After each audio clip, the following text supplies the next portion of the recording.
Hello friends, welcome back to OK Java. In this video, we'll talk about what is a web service. I know it's pretty much easy to work with the web service, but it becomes very tough when you have to answer interview questions on web services. So in this video, I will give you easiest explanation you will ever find over internet.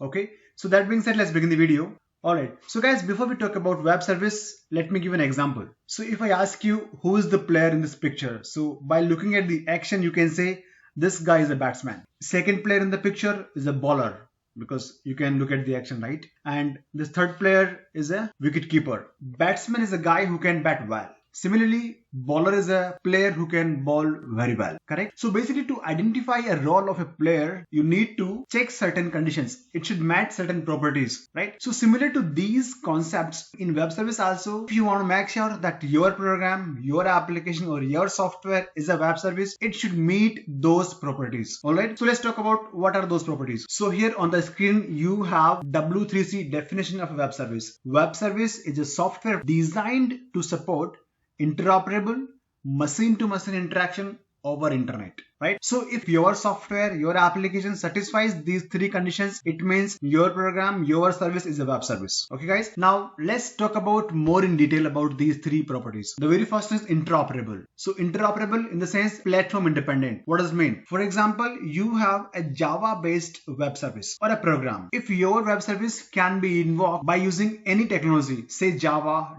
.NET application or a PHP code or C# or Python, then your program can be considered as a web service. So the first property is that your service should be interoperable. It should be platform independent. Okay, let's move. Now, how can you make an interoperable or a platform independent web service? So before that, let's understand how an application communicate with the web service. So basically there is something called request response. If you are making a call to web service, then it's a request and the result of your request is a response. Now, for example, you have a Java based application and you are using Java functions or a format which is specific to Java programming language, like you are sending a request which is specific to a Java programming language and the response is also a Java programming language specific, then your application, your web service is not interoperable. Why? Because .NET code cannot understand Java code, right? You cannot use .NET to make a Java request or to process the response which is in Java. Similarly, you cannot use PHP to send a Java request and process a Java response, correct? So there is a need to have something which is independent of the technology, right guys? So to solve this particular issue, we have something called XML and JSON. These two technologies are independent of the platform. So XML and JSON can be consumed or can be produced by any language. You can use either Java,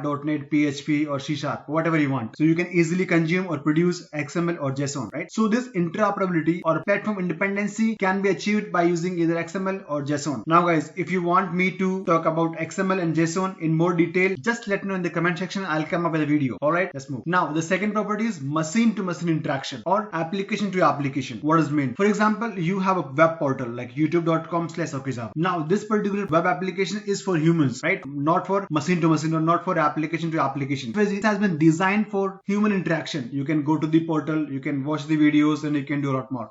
Now for a web service, it should be machine to machine. It should allow any other application to communicate. Next property is over a network. What does it mean? It means that your web application should be available over the internet so that anyone can go and access your web service, right?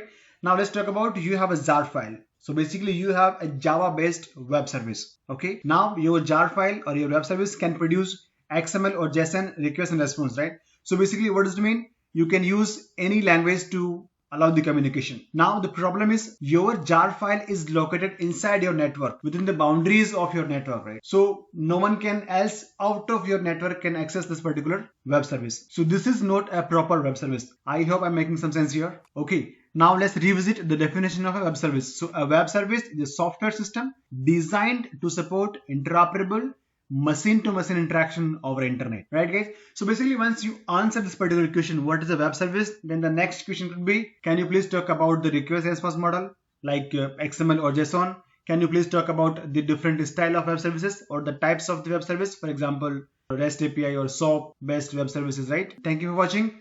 Please do subscribe for more videos.